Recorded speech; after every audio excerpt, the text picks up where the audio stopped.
Jérusalem. Au cours de son histoire tumultueuse, parfois glorieuse, souvent tragique, Jérusalem a été l'objet de toutes les convoitises, de toutes les haines et de toutes les adorations. Présent dans le cœur des Juifs, depuis que David en a fait la capitale d'un royaume aussi fragile qu'éblouissant, et dans leurs prières après que Salomon l'ait rendu sacré par la construction d'un temple censé avoir surpassé en majesté les plus grands édifices de son temps, Jérusalem la rebelle, Jérusalem la prophétique, Jérusalem la conquise, berceau du judaïsme, a vu la naissance de Jésus et celle du christianisme. Des siècles plus tard, à l'issue de dures conquêtes, l'islam se l'est aussi accaparé, de sorte que Jérusalem est devenue une ville sacrée pour les trois religions monothéistes. Paris, siège de l'UNESCO, une organisation internationale dédiée à la préservation de l'histoire, de la culture et de la paix. Le 18 octobre 2016, une nouvelle résolution de l'UNESCO accusant Israël d'occuper Jérusalem allait provoquer une émotion profonde dans le monde occidental en refusant tout lien entre le judaïsme, le christianisme et le mont du Temple, défini uniquement par ses noms arabes, Al-Ham al-Sharif et la mosquée Al-Aqsa. بالنسبة لقرار اليونسكو هذا القرار الذي جاء لإحقاق الحق حق المسلمين الرباني الذي بينه الله سبحانه وتعالى منذ 1400 عام. Cette résolution, soumise par l'Algérie, l'Égypte, le Liban, le Maroc, Oman, le Qatar et le Soudan, allait être approuvée par 24 pays, dont l'Iran, le Pakistan, la Malaisie, la Russie et la Chine. La plupart des pays européens, dont la France, se sont abstenus. This resolution paper is not even worth the energy needed for tearing it to shreds. It will be much simpler and a lot more appropriate to place it in its rightful place, the garbage place of history. And this is the garbage, Madam Chairman, and this is the resolution, and this is the place for it. These resolutions undermine support for the very legitimacy of this organization. We believe that the decision of the UNESCO is a true reflection of the history of this site through 1400 years. There were two possibilities, either to cry or to laugh. Since I know that crying will not help because UNESCO's attitude to Israel are well-known fact, so I laughed at it. It's all nonsense.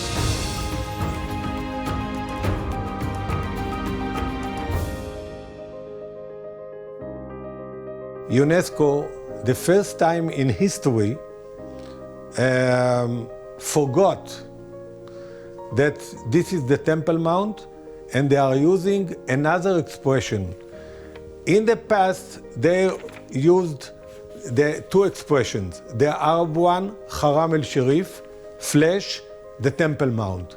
This distortion of history, it's a new thing from the last years because the struggle on the sovereignty of Jerusalem. When I heard about the decision of the UNESCO in September 2016 to deny any kind of relationship to the Temple Mount to Jews or Christians, but that this is only an Islamic place, I was really shocked. It is a great pity that this caused a great shock for many peoples, because this is a reflection that these people are either not well aware about the history of Al-Aqsa Mosque or they are misled by such a propaganda.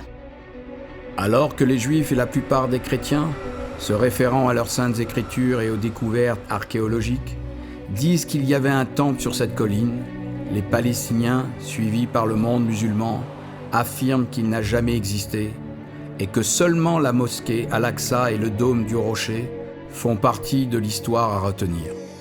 Cela ouvre un nouveau débat, qui doit certainement être résolu. Y avait-il un temple sur le mont du Temple, ou ce lieu sacré pour les trois religions monothéistes devrait-il seulement être appelé Al-Ham al-Sharif et la mosquée Al-Aqsa? قرار اليونسكو الذي يؤكد ما نعتقده وما نؤمن به وما نثق به أن القدس وأن المسجد الأقصى بالذات وأن حائط البراق وساحة البراق كلها ملكية إسلامية فلسطينية خالصة. It is most interesting that since the 90s of the 20th century, the Temple Mount not only became one of the most contested pieces of real estate in the world, but there was also a temple denial emerging. The temple denial is a misuse of history and misuse of historical concepts for present-day political purposes. I am wondering, what is the UNESCO thinking today when the Secretary General of the UN ties between the Jews and the Temple Mount? It is clear for me that the Temple of Jerusalem was destroyed by the Romans, that it was a Jewish temple, as it is clear for me that Jerusalem is today a holy city for three religions. I mean, these are the facts. Titus décide d'assiéger le temple dès le lendemain matin et de laisser son armée camper autour de la Sainte Maison. Pendant que la maison sacrée était en feu, les soudards pillèrent tout ce qu'ils purent trouver et des milliers de captifs furent tués. Tandis que les flammes dévastaient tout, le grondement de l'incendie faisait écho au gémissement des victimes. Et parce que cette colline était haute et la construction du temple si ingénieuse, on aurait pu croire que toute la ville de Jérusalem était en flammes. That is the place where Solomon built the house of the Lord, and that building stood there for 400 years approximately. Then, after a short gap, we have the second temple inaugurated in 515 BC. That building, built by the returnees to Zion from the Babylonian captivity in the early Roman period, it was Herod the Great who always tried to compete with God. Where God made the mountain, he made it a flat terrain. So the present-day Temple Mount got its shape and its dimensions under Herod the Great. The last three decisions of UNESCO concerning Jerusalem in general and especially the Temple Mount express, of course, the automatic majority of the Arabs in the United Nations institutions, where they can achieve any decision they want, even that the world is a flat land. فلم يعني هناك منذ عام 67 حتى الآن واليهود يقومون بالحفر والتنقيب ولم يروا أي شيء يدل أو أثر يدل على الهيكل المزعوم. فهذا الهيكل مبني في يعني افتراء وكذبا في هذا المكان. In Arabic they say الكذاب لازم أن يكون ذكور. The liar should have good memory. They have very bad memory. The booklet, A Brief Guide to Al-Haram al-Sharif, Jerusalem, published by the Supreme Muslim Council, 200 mils it costed in 1930. The Supreme Muslim Council was then headed by the Mufti Haj Amir al-Husseini, which is a very, very Jew hater. He took part in the extermination of the Hungarian Jews in 1944. Now, what he writes in this book is very interesting. The Haram means it's the Temple Mount, historical sketch. He says here more than clearly, its identity with the site of Solomon's temple is beyond dispute. This is from 1962, when Jordan was still occupying East Jerusalem and the Temple Mount. In this map, they write Jordanians, not Zionists, Mount Moriah. And the Al-Aqsa is only in the south, Al-Aqsa Mosque. Al-Aqsa Mosque is in the south, while the whole place is Mount Moriah, as it appears in the Bible. Some people would tell me, well, show me the remains of the temple. There are no remains of the temple. There was no temple. I'll tell them, you can't hold the stick in both ends. Let me excavate in the Temple Mount, I'll show you the remains. When you dig around the Temple Mount, in the immediate vicinity of the Temple Mount, you find, of course, things which belong to the Temple Mount. Recently, the Muslims have built one of the biggest mosques under the Temple Mount, And for this, they have just these big lorries taken out with big shovels and underneath.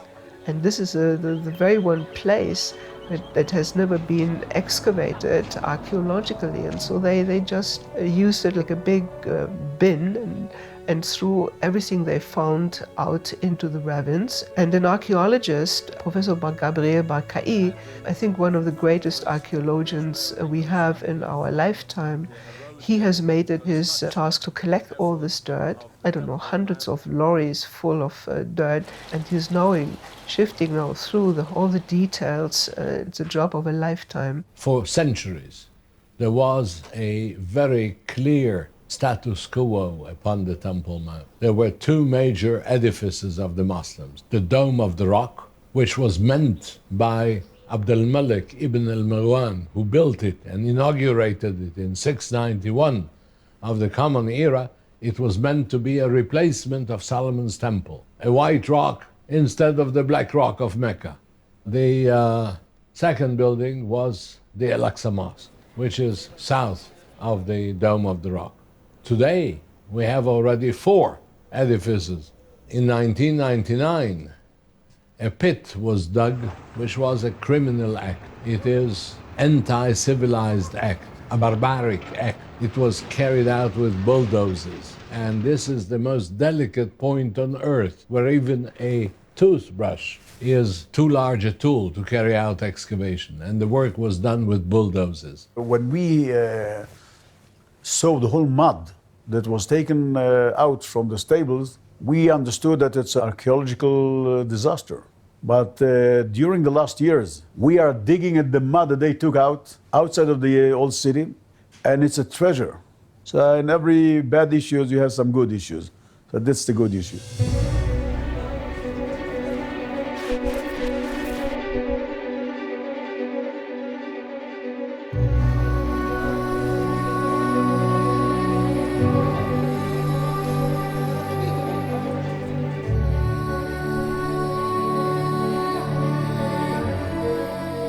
This pile, as you can see here, is one example of the piles that we took now from the area that they dump it, the Islamic Waqf.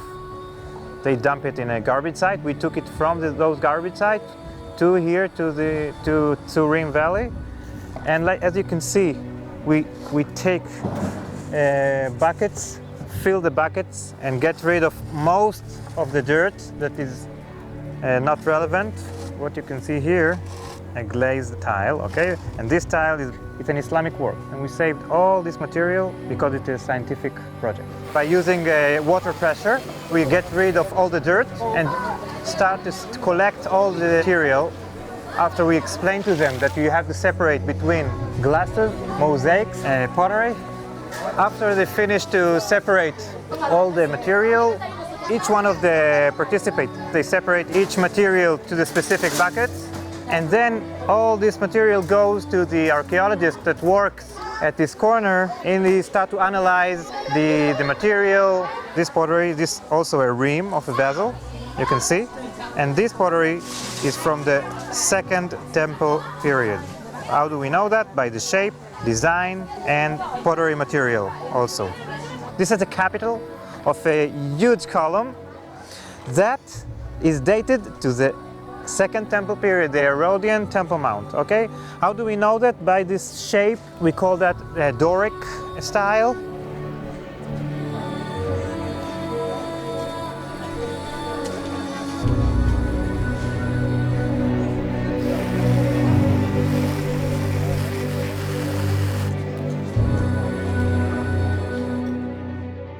When the Muslims came to Jerusalem, the sanctity which they attribute to the Temple Mount was because of Jewish traditions. And the interesting thing is that the Muslims themselves admit it. How did they call Jerusalem after the conquest? Bet el-Maqdas, the temple. A few weeks ago, I published an article that talks about an ancient inscription coming from a mosque in a small village next to Hebron. It's called Nuba. Inside this mosque, we found an inscription that describes the Nuba area and all its boundaries that was dedicated to the Dome of the Rock. They call it Beit al-Maqdis. In the name of Allah, the merciful God, this territory, Nuba, and all its boundaries and its entire area is an endowment to the Rock of Beit al-Maqdis and the Al-Aqsa Mosque, as it was dedicated by the commander of the faithful, Umar ibn al-Khattab, for the sake of Allah the Almighty. I would like just to emphasize that Al-Aqsa Mosque, as it exists today, which is about 144 denoms, is very important in Islamic faith. It is the place from which Muhammad ascended to heaven. It is the place for which Muslims turn their faces in for the prayer. This is not true that Muslims are praying towards the direction of the Al-Aqsa Mosque. Of course not. Since I was a child, I know that Muslims around the world, when they are praying, they are facing the direction of Mecca in Saudi Arabia and not the Al-Aqsa Mosque. Muhammad, after he moved to Medina in the year of 622, actually he ran away from Mecca because they wanted to kill him, and he wanted to convince a group of Jews who lived in the city to convert to Islam. So he approached them and he saw that they are praying to the north, to Jerusalem. So he said, okay, we will also pray to Jerusalem. So it will ease the decision of the Jews to convert to Islam. But the Jews didn't buy it. Only when the Jews rejected him, he changed the Qibla, the direction of prayer towards Mecca.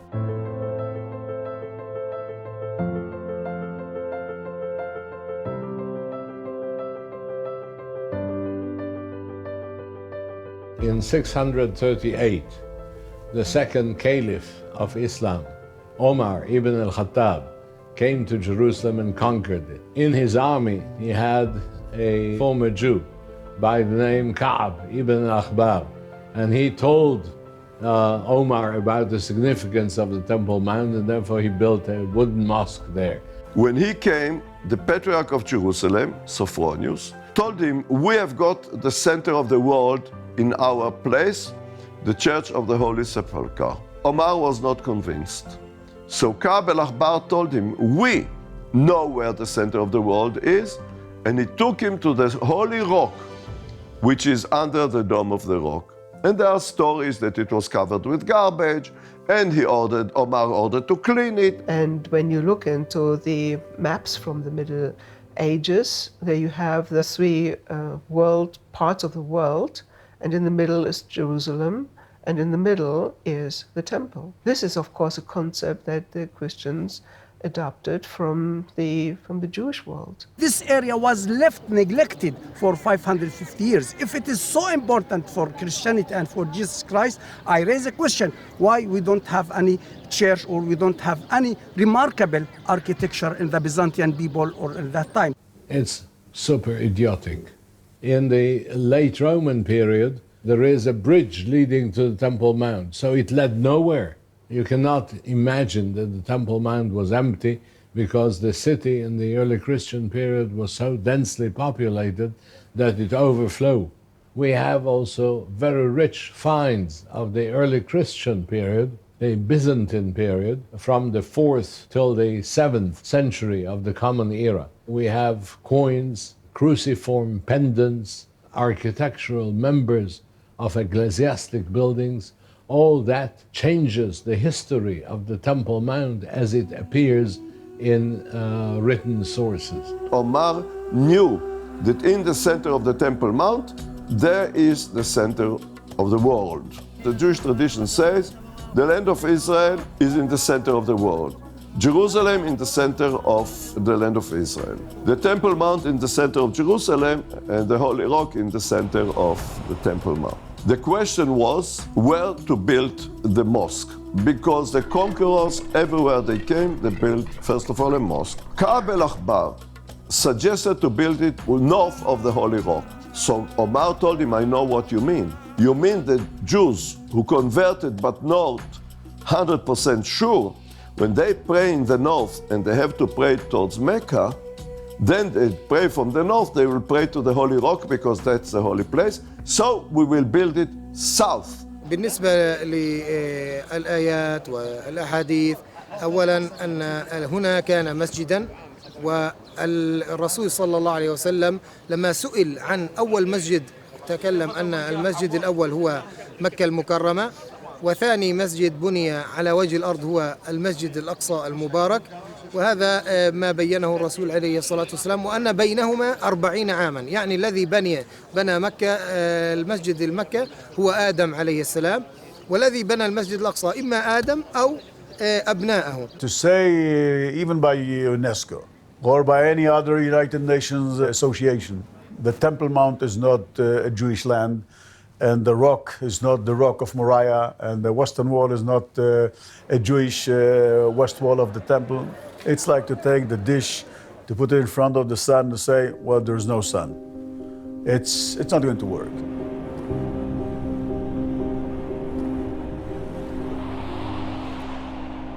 The Triple Gate was one of the most important entrances to the Temple Mount. And what we see today, we see the remains of this entrance. As you can see here, these stones, you can see very clearly one of the edges of the entrance. As you can see, the Herodian style of curving stones by using a gentle curve at the frame of the stones.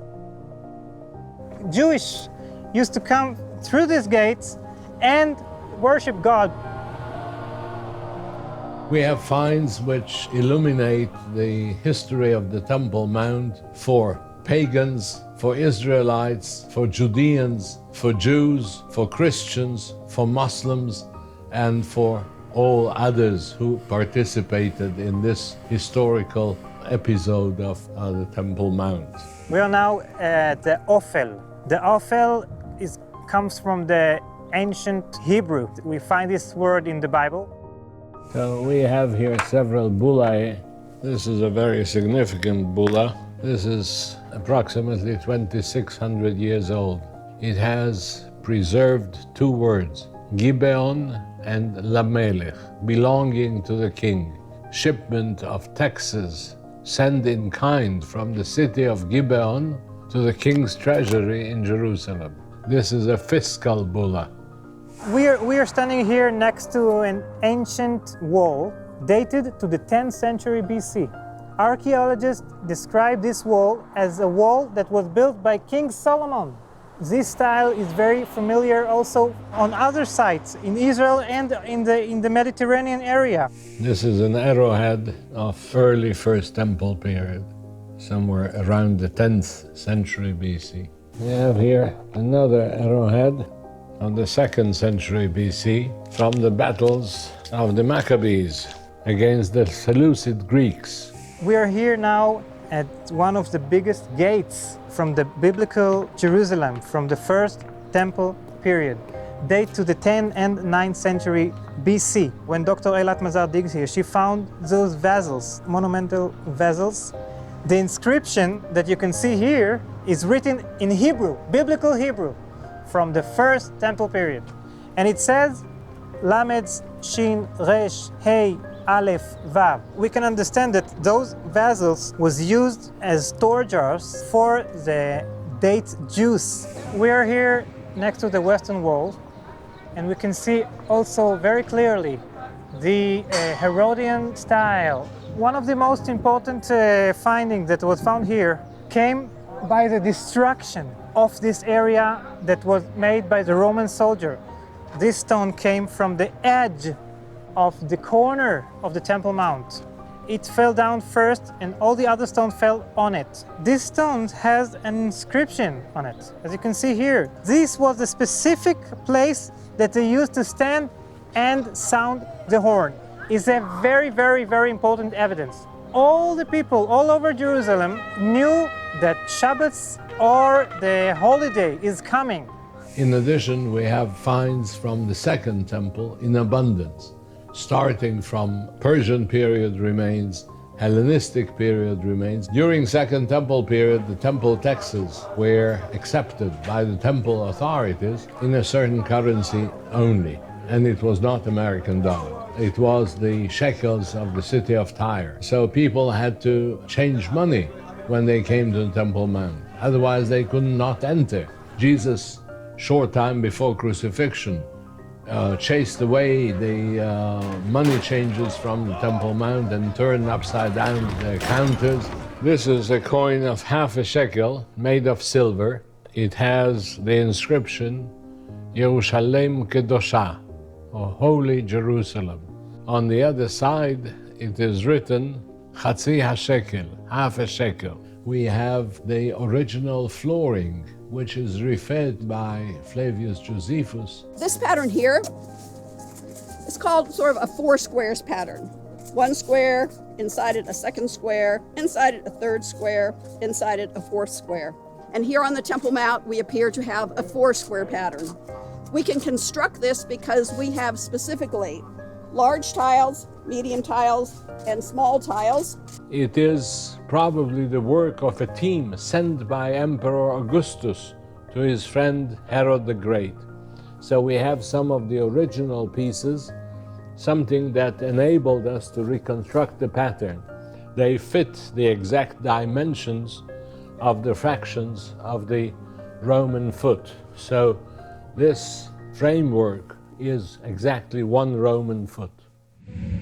Or ce temple, comme je l'ai déjà dit, a été construit sur une haute colline. Les cloîtres étaient d'une largeur de 30 coudées, tandis que la cour mesurait 6 stades jusqu'à la tour d'Antonia. Le dallage était composé de pierres de toutes sortes et de toutes les couleurs. Quant au Saint des Saints placé au cœur du temple, sa construction était haute comme 12 étages et tout aussi large et imposante. On pouvait y accéder par 12 marches, et en face se trouvait l'ouverture dont la hauteur et la largeur étaient de dimensions égales. So many things were discovered, like inscriptions, for example. Inscriptions which we know from Josephus Flavius. The inscription which forbids a Gentile trespassing into the temple. There were notes made out of stones saying and warning every non-Jew not to enter beyond this wall, because the one who will do it will be judged to death. In the 19th century, the Ottoman archaeologists found one note of stone like this, and it's in an exhibition in the museums in Istanbul even today. En 1864, un ingénieur et archéologue du nom de Charles Wilson est arrivé à Jérusalem. Sa première tâche était de cartographier la ville. Au début de 1867, environ 2 ans après les découvertes de Wilson, un autre Britannique, Charles Warren, a entrepris de creuser des puits aux mêmes emplacements que Wilson et a atteint l'infrastructure rocheuse d'origine. Wilson et Warren ont été parmi les premiers à découvrir la continuation du nord du mur occidental, mais ont eu le plus grand mal à poursuivre les fouilles en raison des obstacles opposés par les Ottomans. Ce n'est qu'après la guerre des 6 jours et la réunification de Jérusalem que les fouilles des tunnels du mur occidental ont pu être prises dans le but de découvrir toute sa longueur.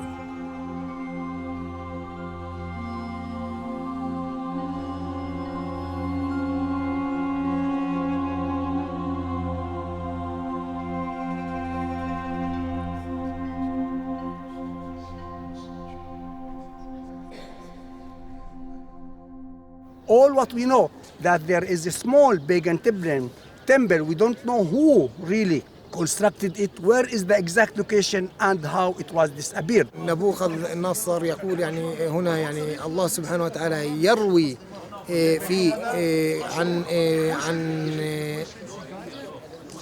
عن هلاك عن هلاك اليهود وعن خراب الهيكل المزعوم، وهو ربما يكون في مصر لأن اليهود كانوا في مصر وتاهوا في الصحراء وغير ذلك. No Palestinian archaeologist ever tried to contact me to come or to dig in Jerusalem or something like that. So if you ask me whether we cooperate with Palestinian archaeologists, if they want to cooperate, of course we'll be glad to cooperate with every archaeologist. Of course, the indisputable historical fact, there were Jewish temples on the Temple Mount. But in recent years, the Palestinians have been claiming that these never existed, that it only was ever a mosque at any time in history. And this is, of course, historical nonsense. The Temple Mount is described by the sages of the Talmud, who hated the guts of Herod and hated whatever is connected with Herod. They describe it as he who didn't see Herod's building didn't see a magnificent building in his lifetime. Tacitus is quoted as saying that when Titus had conquered Jerusalem in the year 70, he decided, Titus summoned his council and before taking action consulted it whether he should overthrow a sanctuary of such workmanship, that is the marvelous building of the temple, since it seemed to many that a sacred building, one more remarkable than any other human work, should not be destroyed. If preserved, it would testify to the moderation of the Romans. Exactly as Christians, as priests from the Holy Land, we believe this is our Holy Land. Here born our Lord. Jesus Christ was Jewish, and he spoke Aramaic language, the language from the Talmud. As priest, I believe what the Bible says. The Torah, the Tanakh, the Old Testament, and the New Testament. This is Jewish land. The Christians had a very, very dichotomic relation with the Temple Mount. Then the Muslims took over. To begin with, relations were not bad, but slowly, relations deteriorated, especially after the fall of the Umayyad dynasty in 750. Well, we can see that the importance of the Temple Mount is coming to the forefront in Islam 2.5 times. Half the time was in the 7th century when the Dome of the Rock was built in order to make a political statement for Marwan. And it was not a mosque, as we all know. It is built according to the octagonal buildings of the churches at that time. The Crusaders came in the 12th century when the Muslims also took an interest in that place. Israel was established in 1948 when Jerusalem again became important for Islam. Again, replacement theology. Since the Palestinians and their supporters claim there was no temple, they're not merely denying the Old Testament or Hebrew Bible of the Jews, they're denying the New Testament as well as the Old Testament of the Christians. They're saying that the Gospels are lying when they mention Jesus visiting the temple, and Acts of the Apostles and Paul and everybody else who mentions the temple are all lies. If the Arabs and the Muslims, they want to live in the Jerusalem, they must believe this is Jerusalem, this is not Al-Quds. If they believe this is the capital from the Israel state, they can live here and to live with harmony. نحييكم، نحيي المرابطات والمرابطين، نحيي كل ذرة دم أريقت في سبيل القدس، فهي دماء نظيفة، دماء نقية، دماء في سبيل الله إن شاء الله، وكل شهيد سيكون في الجنة وكل جريح سيكتب له الله الثواب. هذا الأقصى لنا والقيامة لنا، كلها لنا، لا يحق لهم أن يدنسوها بأقدامهم القذرة، فلن نسمح لهم، وسنعمل كل ما نستطيع من أجل حماية القدس.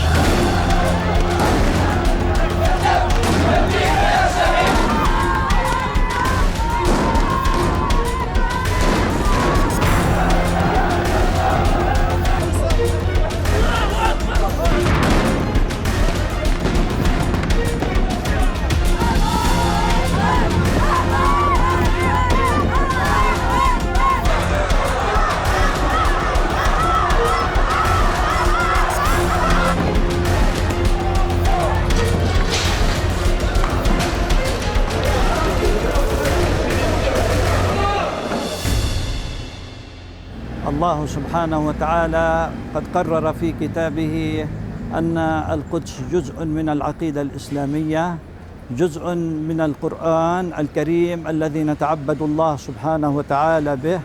وقد قرر القرآن الكريم قبل اليونسكو وقبل أي شعوب أخرى أن المسجد الأقصى هو مسجد للمسلمين، مسجد للمسلمين وحدهم، لقوله تعالى: سبحان الذي أسرى بعبده ليلا من المسجد الحرام إلى المسجد الأقصى الذي باركنا حوله. You know, the problem of the Al-Aqsa Mosque that you have is so many stories about its history. One of the histories that I heard about the Al-Aqsa Mosque, that Al-Aqsa Mosque is never ever been created in Jerusalem. It is somewhere in Saudi Arabia. Jerusalem is the site in which Muhammad had his nocturnal flight on his legendary mare. Once in a while he was going to Taif. It's a city in the Arab Peninsula to the east from Mecca. When he was walking to Taif, the way was 2 days' walk. He used to spend the night in a village named Ji'rana. And in the morning when he woke up, he used to pray in one of 2 mosques which were near Ji'rana. One was closer to the village, and it was named the closer mosque, Al-Masjid al-Adna, and the other one was further from the mosque, and it was called the further mosque, Al-Masjid al-Aqsa. One morning, he woke up in Mecca with a new revelation, which is stated in the Quran in chapter 17, which says, glory to Allah, who took his servant at night from the holy mosque, which is Mecca, to the further mosque, which is near Jiran. His companions understood it very well because they know exactly what the further mosque is. All is legends. Of course, a nocturnal flight, a miraculous mare, Gabriel bringing him, all that is stories. The Muslims take this as historical fact, whereas the big stones, the finds and everything is meaningless to them. The Prophet died in 632. 50 years later, there was a rebellion against the government which was in Damascus already by the Umayyads. Because of various reasons, they did not let the people from Damascus area come to pilgrimage, to Hajj, to Mecca. So the Caliph Yazid collected his ulama, means the wise people, what to do with this? Because the Hajj is an obligatory mission to go every year, we have to do it. So he came with an idea. Let's take Jerusalem as an alternative place for pilgrimage. So they tell him, hey, but Jerusalem is not mentioned in the Quran. And Jerusalem is not mentioned in the Quran. How can we convince the people to come to Hajj, to Jerusalem? So he said, you remember this verse in the Quran? Glory to Allah who took his servant from the holy mosque to the further mosque, Al-Aqsa. Let's tell the people that Al-Aqsa is in Jerusalem. It's always politics. Historical truth doesn't matter. For example, the Kotel, the Western Wall praying plaza. Why is it they always stress it? Because Jews are praying there. All the traditions, the ancient traditions, say that when Muhammad came to Jerusalem, he came from the south, the double gate. And there he tethered his mare, whose name in Arabic is Burak. But a 15th century writer wrote, the Mughrabi gate must be the gate through which Muhammad came, because I don't know any southern gate, because it was already blocked. So the Mufti of Jerusalem, this villain, this Nazi, Hajj Amin al-Husseini, he thought, that's a good idea. If 15th century man, historian, very important one, Giradin, says that the Mughrabi gate is the gate through which Muhammad came to the temple, then he tethered his horse down below and he started to call the western wall Al-Burak. And he said, this is a holy place for us, not for the Jews. Moreover, in order to disturb the Jews, he sent donkeys to leave their droppings in the place, to leave the feces on the site. This is your holy place? وهذا إحقاق الحق أن هذا حق خالص للمسلمين المسجد الأقصى بكل مساحته 144 دنم وأيضا ساحة البراق وحائط البراق الذي يدعي اليهود أن لهم أحقية به. And under a Jordanian regime, including under the British mandate, they were barely allowed to go to the Western Wall. It's a chaotic situation. For Jews not to be allowed to go to the most holy place. Try to imagine all other religions. Can you imagine that Muslim will not be allowed to go to Mecca and Medina or to Al-Aqsa? Can you imagine that Christians will not allow to get into the Church of Nativity or to go to the Vatican in Rome? Islam, according to its own view, came to the world to replace Judaism and Christianity, not to live side by side with them, because Islam, according to its own terminology, it's din al-haq, means religion of truth, while Judaism and Christianity are din al-batil, religion of falsehood. Between 48 and 67, Jerusalem was under Jordanian rule. They did everything to eliminate Jewish remains in the country. They desecrated the Jewish cemetery on Mount of Olives, which is the holiest cemetery in Judaism. All the Jews who lived, let's say, in the Jewish quarter were expelled to the western part of town. وقد شرف النبي صلى الله عليه وسلم مسجدنا بالصلاة فيه، وقد جمعت له الأنبياء في هذا المسجد. جمع الأنبياء للنبي صلى الله عليه وسلم فصلى بهم إماما، إشارة إلى أن هذا الدين دين الإسلام هو دين خاتم للأديان كلها. It is only an approach which unfortunately doesn't leave room for others who are not Muslims to live in peace and to live in happiness. Muhammad was accused when he was alive. They accused him, the whole Islam or the Quran is Asatir al-Awwalin. It appears in the Quran 11 times. Asatir al-Awwalin means the stories or the legends of the first ones. Means that he takes material from the first ones, from the Jews and Christians, and he recycles these stories. So in order to negate this idea, he claimed that Judaism is falsehood and Christianity as well, and only Islam is din al-haq, the religion of truth. What happens in the 20th century is a disaster, because we Jews come back to our land, come back to our country, to our sovereignty, and you know, according to Islam, a Jew has the right to live as dhimmi, under the auspice of Islam. And here we are, coming back to our land, resuming our sovereignty, resuming our ownership to our land, and this is something which Islam cannot fathom, because this means that Judaism comes back to life. For 19 years, Jerusalem was under Jordan. Not one king, not one president, not one prime minister of Muslim countries came to visit Jerusalem. When the Palestinians are speaking today, it's about a Palestinian state with Jerusalem, its capital. I say, why? What historical background? Never was it a capital. There are photos of the Al-Aqsa and the whole Temple Mount with high weed growing from between the tiles, which shows that people didn't walk on this place for many years. Jerusalem was left standing in ruins, even without the wall, for hundreds of years. When British authors came to describe Jerusalem, they said it's a dumping place. Dirt is floating through Jerusalem, and very few people are living here, and so on. Then Israel was established in 1948, and Jerusalem became the eternal capital of the State of Israel. And that was a moment when Jerusalem again became important for Islam. Our right in Jerusalem, in East Jerusalem, is better than anybody else, because we took it as a matter of self-defense in front of an aggressive attack by Jordan on our part of Jerusalem. It's hard even for a leader like Yasser Arafat to ignore the Temple Mount as a part of the Israeli Jewish history.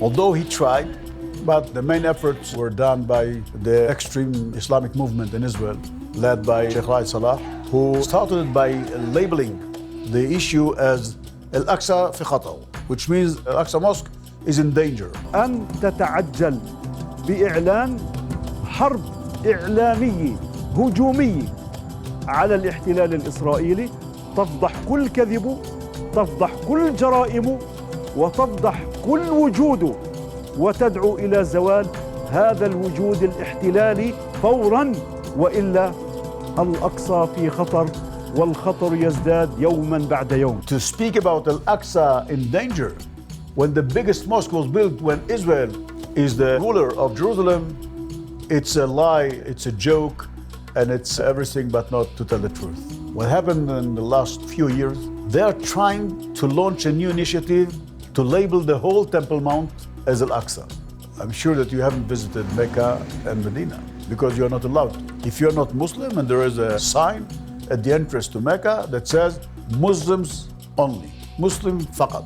And what they are trying to do, to enhance it, so people will think that the whole Temple Mount is Al-Aqsa. And Al-Aqsa is not allowed to go by someone who's not Muslim. ويعترف بأحقية المسلمين بهذا المكان وقدسية هذا المكان للمسلمين، ولهم أن يأخذوا أماكن عبادتهم دون أن يتعرضوا ويتنافسوا في هذا المكان الذي أقره الله سبحانه وتعالى وأقره أيضا اليونسكو في هذه القرارات التي اتخذها أخيرا لإحقاق حق المسلمين. About this, I want to have two remarks. First of all, I proved by historical and archaeological that this place is holy for the Jews, not less, but even more for the Muslims.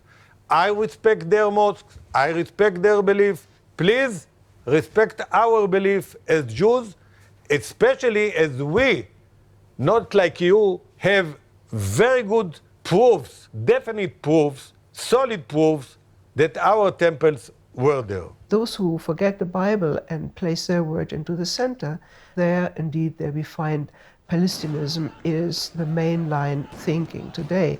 That reminds us very much of the time of Nazi Germany, where Jesus was a Galilean, because Galilee allegedly was not part of Israel. At any rate, Jesus at that time in Nazi Germany was an Aryan, and he was blonde and probably spoke German. So there we have this kind of fantasy which has nothing to do with reality. I hope Jerusalem to be strong, to be blessed, to live all together here in Jerusalem, to live together with harmony, with love, with peace. This is the land of God, and we need to live together how the God He wants us to live.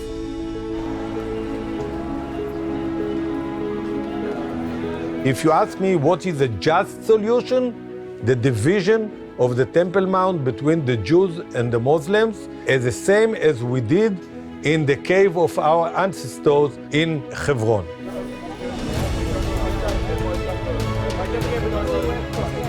The Jews have built up Jerusalem in a beautiful way. Jerusalem today is a marvel. It's growing, it's pretty, and I think Herod the Great, who built Jerusalem once 2,000 years ago and built the Temple of Jerusalem, he would maybe be even jealous to see how much the modern Israel and modern Jewish people have, the state of Israel has done to build up this city.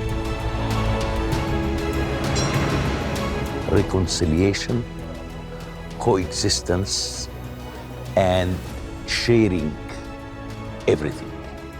Without these three principles, I don't believe that ever peace will take place among the Israelis and the Palestinians. Jerusalem will remain under Israeli sovereignty. Everybody will be able to go to his holy place like it happens today. But to think that Israel is going to give up the Temple Mount and to hand it over and to label it as Al-Aqsa, it's not going to work.